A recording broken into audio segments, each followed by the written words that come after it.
Wonder Woman just crashed the DCU party, and no one saw it coming. No press release. No big announcement. Just boom.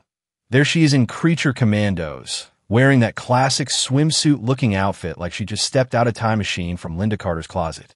I didn't even have time to blink before Twitter exploded. Doesn't matter if it's animated.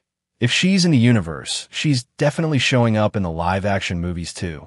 They just slipped her into episode 4 of Creature Commandos, like it's no big deal. New Wonder Woman?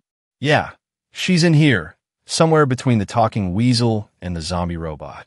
Now, this isn't a full-blown Wonder Woman project. This is a vision. Literally.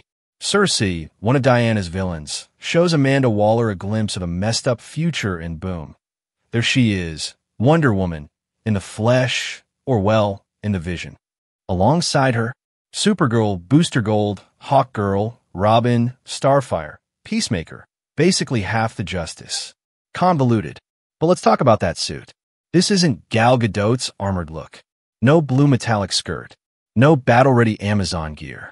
This new Wonder Woman is rocking the OG swimsuit-style costume, and it's honestly kind of flex. I mean, Superman brought back the red trunks, so maybe the DCU is embracing the retro vibes all the way. I'm not mad at it. Here's the weird part, though. Every other hero in that vision either has a project in development or strong rumors swirling around them. Starfire's got the Teen Titans whispers. Supergirl has Woman of Tomorrow. Damian's clearly on the way with the Bat family, and Superman's already clocked in. But Wonder Woman? Not a word. Nothing. No movie. No show. Just vibes.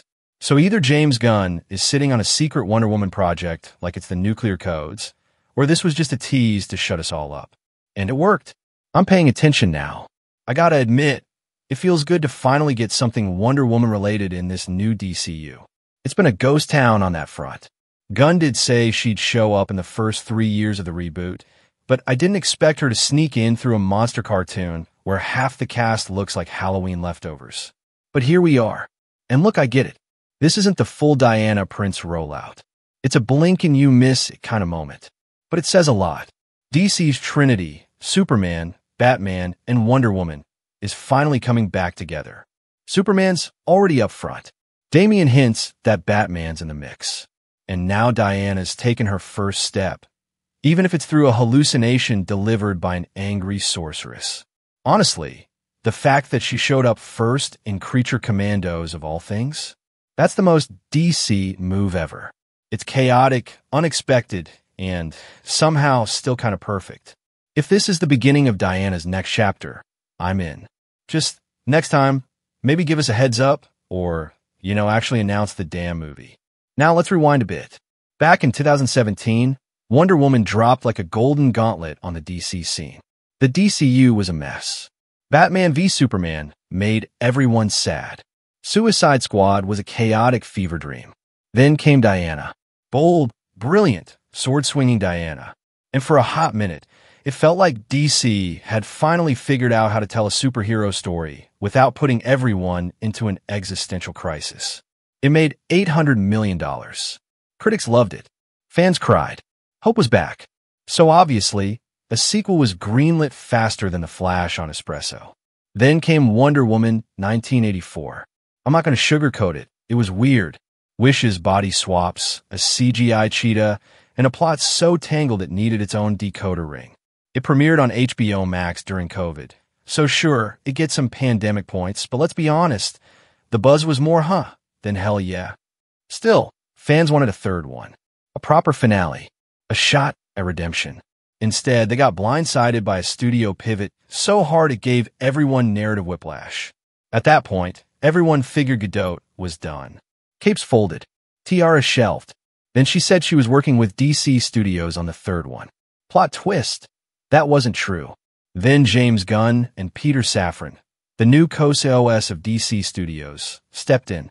These guys weren't here to tweak the engine. They came in like demolition experts with a wrecking ball. The DCU? Gone. The Justice League lineup? Gone. And Wonder Woman 3? You guessed it, gone. What happened behind the scenes? Patty Jenkins, the director who helped make Wonder Woman the cultural force it was, reportedly walked away after creative differences. She handed in a script, offered to make changes, basically did everything short of tying it to a flaming arrow and launching it at Warner Brothers. They still said no. Patty later cleared the air and confirmed it herself. The movie wasn't just delayed or in limbo, it was dead. And not even the magic of Themyscira could revive it. Now, before we all set our golden tiaras on fire, there's something in the works. A prequel series on HBO Max called Paradise Lost. It's set in Themyscira long before Diana was born. Think Game of Thrones, but with more armor and fewer Lannisters. This show could be DC's way of reintroducing the mythology, resetting the tone, and laying the groundwork for a brand new Wonder Woman down the line. Translation: they're rebooting her. Just not yet. Of course, fans are pissed. Connie Nielsen, who played Queen Hippolyta, aka Diana's mom, called the cancellation crazy. And she's not wrong. The first film wasn't just good, it was historic. And instead of riding that wave into a third act, the studio tossed it overboard and said, "We're going in a different direction." That different direction is apparently a DCU with new actors for Batman, Superman, and yes, eventually Wonder Woman.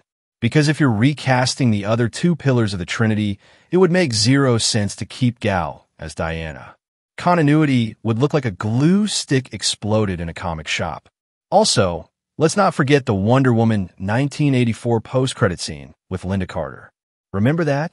She shows up as Asteria, the legendary Amazon warrior, and fans thought, oh snap, we're going to see her kick some ass in the next one. But now, that scene is officially in the grand dumpster fire of DC post-credits that went absolutely nowhere, right next to Henry Cavill's Black Adam cameo. Brutal. For months, the silence around Paradise Lost was so loud it practically screamed cancellation. And I don't mean that we'll circle back, Hollywood kind of pause. I mean a graveyard silence. The type that made me feel like Wonder Woman was about to get ghosted by the DCU, just like she did when Wonder Woman 3 got axed. But then James Gunn cracked open the vault and tossed us a lifeline, and now I'm breathing again. Let's back it up a bit. When Paradise Lost was announced in early 2023 as part of this shiny new DCU Chapter 1, Gods and Monsters, I was pumped. At the February 2025 DC press event, Gunn and Safran finally cracked open the vault. They gave us something real. Gunn confirmed Paradise Lost is going pretty well, and Safran added that the plot is being written right now. That's not just hope. That's progress. That's a seat at the DCU table. And finally, it sounds like they're not just keeping Wonder Woman around out of obligation. They're actually building something meaningful for her. Wonder Woman's rebirth starts here. And this time, I'm ready for the long game. If you're hyped for Paradise Lost, curious about the new DCU, or just here for more chaotic superhero deep dives, smash that like button, subscribe for more, and drop your thoughts in the comment section below. Is this the comeback she deserves? Or just another DC curveball? Either way, the lasso's tightening, and I'm not looking away. Thanks so much for watching our video today, and I'll catch you in the next one.